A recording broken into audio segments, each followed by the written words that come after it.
तो आज हम बात करने वाले हैं ब्रिटिश भारत के प्रमुख गवर्नर जनरल के बारे में एक ट्रिक से। ब्रिटिश भारत के प्रमुख गवर्नर जनरल के बारे में एक ट्रिक से जानने से पहले हमें यह जानना अत्यंत आवश्यक है ब्रिटिश भारत में कौन कौन से देश, राज्य एवं क्षेत्र शामिल हुआ करते थे। हम आपको बता दें कि जब हमारा देश आज़ाद नहीं हुआ था तो अफगानिस्तान, पाकिस्तान, म्यांमार और बांग्लादेश भी ब्रिटिश भारत का हिस्सा हुआ करता था। हालांकि 1870 ईस्वी के आसपास अफगानिस्तान ब्रिटिश भारत से अलग हो गया। अफगानिस्तान के ब्रिटिश भारत से अलग होने के कुछ दशक बाद ही म्यांमार भी ब्रिटिश भारत से अलग हो गया। हम आपको बता दें कि जब हमारा देश 15 अगस्त 1947 को आज़ाद हुआ तो उसके एक दिन पहले पाकिस्तान भी ब्रिटिश भारत से अलग हो गया। पाकिस्तान 1947 इंडियन इंडिपेंडेंट एक्ट यानी भारतीय स्वतंत्रता अधिनियम के माध्यम से ब्रिटिश भारत से अलग हुआ। जब हमारा देश आज़ाद हुआ तो इंडियन इंडिपेंडेंट एक्ट 1947 के तहत देशी रियासतों को 2-3 शर्तें दी गई थी कि वे या तो भारत डोमिनियन या पाकिस्तान डोमिनियन में शामिल हो जाएं या फिर एक स्वतंत्र मुल्क के रूप में बने। आज़ादी के ऐसे समय में देश के एकीकरण की बहुत कठिन समस्या थी। तब पंडित जवाहरलाल नेहरू और उनके कई मंत्रिमंडल में अनेक विद्वान गण सम्मिलित हुए और उन सबसे विद्वान गणों में सबसे जिसे भारत का लौह पुरुष कहा जाता था उनमें सम्मिलित थे सरदार वल्लभ भाई पटेल। जब हमारा देश स्वतंत्र हुआ तो सरदार वल्लभ भाई पटेल देश के प्रथम गृह मंत्री और प्रथम उप प्रधानमंत्री बने। साथ ही साथ रियासत विभाग के मंत्री भी बने और साथ ही साथ बीपी मेनन को उनके सलाहकार और चीफ सेक्रेटरी के रूप में भी नियुक्त किया गया। हम आपको बता दें कि बीपी मेनन एक सिविल सर्वेंट थे जो कि अंग्रेज के शासनकाल में भी अपनी सेवा दे चुके थे।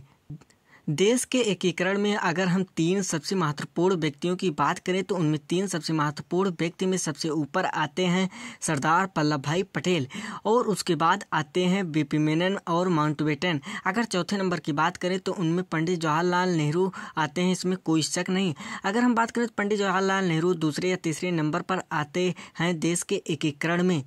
जब हमारा देश आज़ाद हुआ तो उसमें 565 से 66 रियासतें थीं। उन रियासतों के एकीकरण के लिए अनेक समस्याएं उत्पन्न हो रही थी।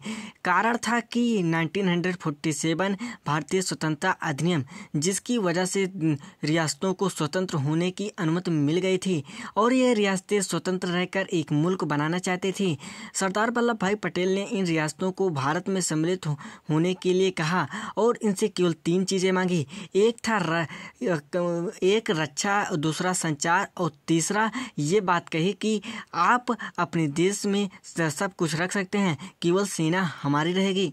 इन रियासतों के साथ सरदार वल्लभ भाई पटेल ने और ब्रिटिश भारत के दौरान जो मंत्रिमंडल बना था उन मंत्रियों ने मिलकर एक मंत्रिमंडल बनाया जिसमें ये व्यवस्था की गई कि इन देशी रियासतों के राजा रजवाड़ों के लिए कुछ सुविधाएं दी जाएंगी जिससे कि ये देशी रियासतों के राजा रजवाड़े अपने सुख संपन्न वैभव से रह सके, शान शौकत से रह सकें और ब्रिटिश भारत में जो भारत आज़ाद हुआ है उसमें सम्मिलित हो सकें। अंततः इन देशी रियासतों के साथ प्रिवी पर्स के रूप में एक समझौता हुआ। प्रिवी पर्स का उल्लेख भारतीय संविधान के आर्टिकल 292 में उल्लेख है और इन देशी रियासतों के राजा रजवाड़ों को मिलने वाले अधिकारों का उल्लेख आर्टिकल 366 के क्लास 22 में उल्लेख है। हम आपको बता दें कि जब 1971 ईस्वी में इंदिरा गांधी की सरकार बनी तो उन्होंने कॉन्स्टिट्यूशन अमेंडमेंट एक्ट के द्वारा इन प्रिवी पर्स को समाप्त कर दिया। चलिए अब हम बात करते हैं ब्रिटिश भारत के गवर्नर जनरल के बारे में। हालांकि ब्रिटिश भारत के गवर्नर जनरल के बारे में एक चीज़ जानना अत्यंत आवश्यक है। चलिए हम इसी के बारे में बात कर लेते हैं कि गवर्नर जनरल और वायसराय में क्या अंतर है। ये प्रश्न लगभग सभी व्यक्ति के दिमाग में उठता होगा कि हाँ, गवर्नर जनरल और वायसराय में क्या डिफरेंस है, मतलब what is the difference between governor general and viceroy.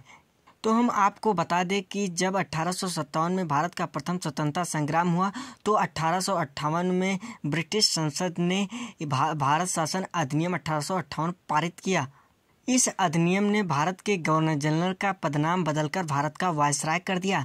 हम आपको बता दें कि 1773 से लेकर 1858 तक केवल गवर्नर जनरल का पद चलता था, वायसराय का पद नहीं था।